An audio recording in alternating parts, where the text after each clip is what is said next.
Ein einfaches 1-0 hat uns gegen Wolfsburg gereicht, um ins Finale einzuziehen. Da haben wir also schon mal einen Haken hinter gemacht. Da freuen wir uns jetzt aufs Finale. Entweder gegen Mainz oder gegen Augsburg. Da gucken wir auch am Ende des Parts nochmal rein, wie die anderen gespielt haben. Jetzt gegen Union, dann gegen Aston Villa. Deswegen spielt heute die komplette B11. Bis auf Donny van de Beek, den ich reingebracht habe. Ansonsten spielt, glaube ich, die ganze B11. Genau, Larsson, Shaibi im 4-2-3-1 fangen wir diesmal an gegen Union. Die sind auf dem 8. Platz. Die werden also auch noch um Europa wahrscheinlich mitspielen. Und ich bin gespannt. Die B11 hat ja auch in den letzten Spielen ganz gut funktioniert. Gegen Hannover, gegen Schalke. Ja, haben gut gespielt. Da sind ja auch ein paar gute mit dabei. Haraldsson auch unter anderem. Erste Chance nach 6 Minuten. Es geht schon mal besser los als gegen Wolfsburg. Da haben wir die erste Halbzeit wirklich, wirklich verschlafen. Und dann haben wir umgestellt, ein paar Regler verändert. Und dann haben wir in der zweiten Halbzeit uns das verdient. Das Weiterkommen. Und wie gesagt, ich freue mich auch auf die Champions League gegen Aston Villa. Ich bin sehr, sehr gespannt. Die haben auch ein paar gute Jungs drin. Juri Thielmann, David Alaba zum Beispiel, um Nummer 2 Namen zu nennen. Vorne Ollie Watkins drin. Der ist auch immer für 1-2 Tore gut. Hoffentlich nicht gegen uns. Gerne dann wieder in der englischen Liga. So, und bei uns kommt Shaibi mit der Chance. Gut, freigespielt. Und wieder Grill, glaube ich, ist heute im Tor. Lennart Grill. Und Union natürlich wieder mit Fünferkette. Wer hätte es gedacht? Wenig überraschend. Larsen, Knauf bei uns dann. Gut dahinter läuft. Knauf, jawohl. Sieht alles gut aus bislang. Schön schnell gespielt. Ja, das ist super. Guter Kombinationsfußball und dann fehlt der Abschluss. Schade. Das wäre es natürlich gewesen. Aber wir sind schon wieder da. Richtig gut. Sehr wach. Gefällt mir besser der Auftakt hier. Und Hugo Ekitike, lese ich das richtig, ist bei Union Berlin. Das gibt's doch nicht. Ey, alleine deswegen müssen wir den auch im Sommer wegholen. Was macht der denn bei Union? Wie ist denn der da gelandet? Egal. Bei uns kommt jetzt erstmal Haraldsson und Knauf. Ja, aus spitzen Winkel. Was für ein Tor. Richtig schön. Und ein schöner Jubel auch noch mit dazu.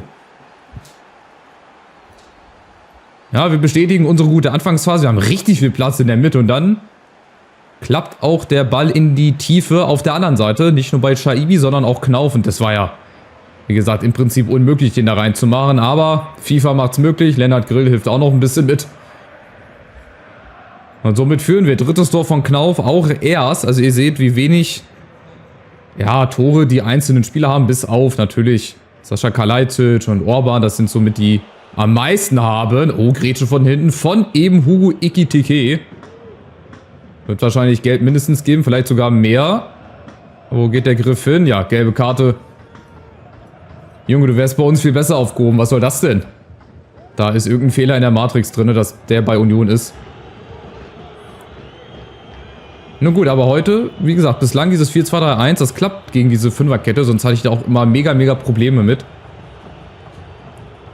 Aber offensichtlich läuft's. Und wir haben richtig viel Platz. Larsson wieder. Ah, diesmal klappt's nicht. Schade. Ja, oben dran zu bleiben wäre auch wichtig. Die Dortmunder haben schon gewonnen, da haben wir 4 Punkte Rückstand. Leverkusen muss noch spielen. Also die Chance auf Platz 2 ist halt auch da. Realistisch gesehen, je nachdem, aber auch nach hinten, ne? Wenn die Bayern gewinnen. Ich weiß ja nicht, Stuttgart ist glaube ich 5. Die werden aber nicht mehr rankommen. Überall geht es noch um so viel. Das ist sehr, sehr aufregend. Larsson, gut gesehen. Larsen, bisschen abgesetzt, ja. Kleiner Querschläger.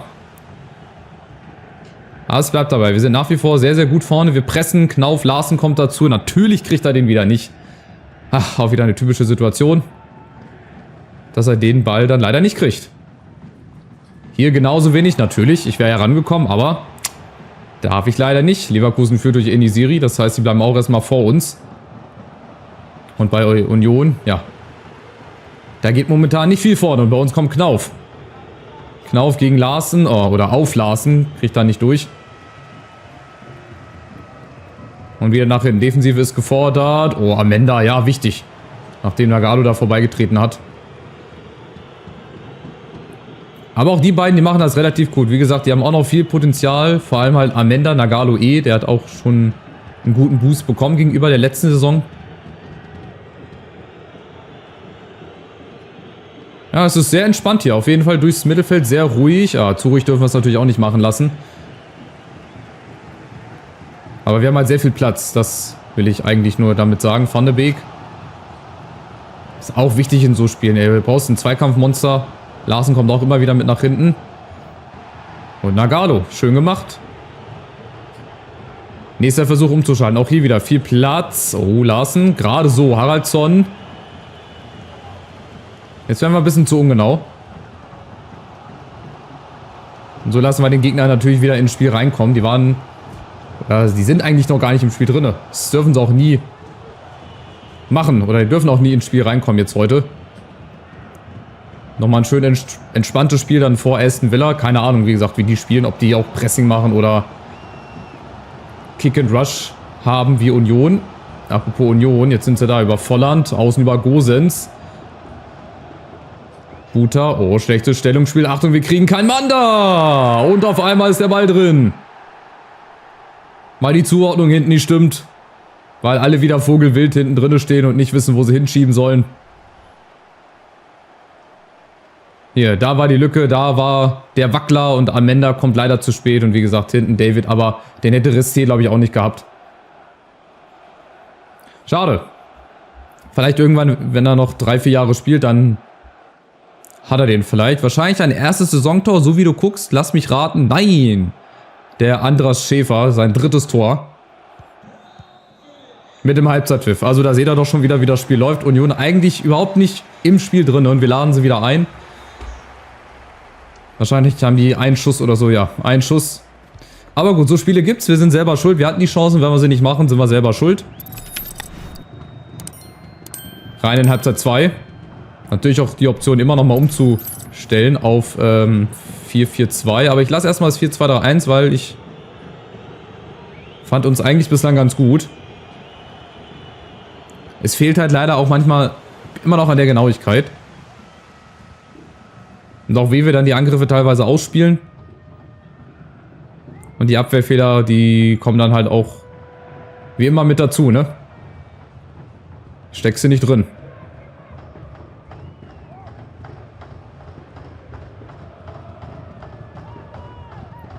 Da kommen sie zum Beispiel über Außen. Das hätte ich zum Beispiel auch nicht gepfiffen. Warum auch immer. War ein ganz normaler Zweikampf. Ich meine, wo soll er hin? Was soll er machen? Ah, wir haben erst Auswärtsspiel bei Aston Villa im Villa Park. Also echtes Stadion. Sehr, sehr schön. Bringt nochmal eine ganz andere Atmosphäre dann rein. Jetzt der Freistoß, Ballgewinn. So. Chance umzuschalten. Shaibi, Götze. Vorne Larsen, wenn er durchläuft. Ja, Götze alleine. Und jetzt Larsen. Und Larsen gegen Jekyll. Da müsste Larsen eigentlich schneller sein. Oh, zu schnell für alle. Ja, zu spitz der Winkel. Wobei, zu spitz war er nicht. Ansgar Knauf hat auch aus so einem Winkel getroffen in der ersten Halbzeit. So, hier auch wieder. Selbe Szene. Oh, Ballgewinn. Oh, oh. Sehr, sehr selten auch. Götze. Buta, Eckball ist okay. Ist ein bisschen beschwerlicher jetzt. Mamouche nochmal für die linke Seite rein. Und Buta mit der Ecke. Mal gucken, ob er es kann.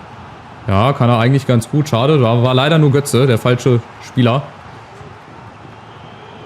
Falscher Ansprechpartner. Also wieder Buta, Götze. Jetzt ist er hier. Van de Beek, oben Larsson. Genau, der hat ein bisschen Platz. Ja, aber das dauert alles zu lang. Und wenn sie sich drehen, dann dauert es auch zu lange. Und dann kommen wir leider nicht in die Abschlusssituation. Jetzt schalten wir um. 4-4-2. Mal gucken, ob wir das Spiel dadurch ein bisschen breiter machen können. Birgt natürlich auch die Gefahr, dass wir hinten jetzt ein bisschen offener stehen. Aber wie gesagt, no risk, no fun. Nicht nur hinten reinstellen, sondern auch nach vorne immer mal wieder was probieren. So, und je nachdem, wie schnell wir umschalten. Larsen und Mamouche ist da. Ja, und der hat den Platz auch gegen die Golete. Der hat jetzt die Chance aufs 2-1, Minute 64. Ganz einfach, ganz locker. Erste Aktion von Mamouche auch wieder richtig gut gewechselt. Sehr, sehr schön und ganz, ganz wichtig vor allem. Weil nicht, dass wir wieder Union hier unnötig ins Spiel zurückkriegen. Gut, das, wie gesagt, ist auch eines seiner und unserer leichtesten Tore. In der Saison ins lange Eck an Grill vorbei. Wo ist eigentlich Frédéric Renaud? Mal so just by the way. Vielleicht verkauft auf der Bank. Weiß ich nicht, auch. Aber gut, wenn Union international spielen will, müssen sie halt auch nochmal reinklotzen dann, ne? Die letzten 6 Spiele. Nach unserem Spiel, wenn es denn so bleibt. Nächste Chance. Nächster langer Ball über die Außen. Ja, Gosens. Und Knauf steht schon richtig. Wird dafür bestraft. Oh, das zum Beispiel auch nie. Das würde nie einer machen. Sich da so durchzuwurschteln. In echt. Achtung, Ekitike. Ja, David. Er kann auch was am Ball. So, Aufbauspiel. Buta unten. Naja, nee. Da sollte er eigentlich hin, damit Knauf den Doppelpass machen kann, damit er wegläuft auf der Außen. Hat leider nicht so geklappt.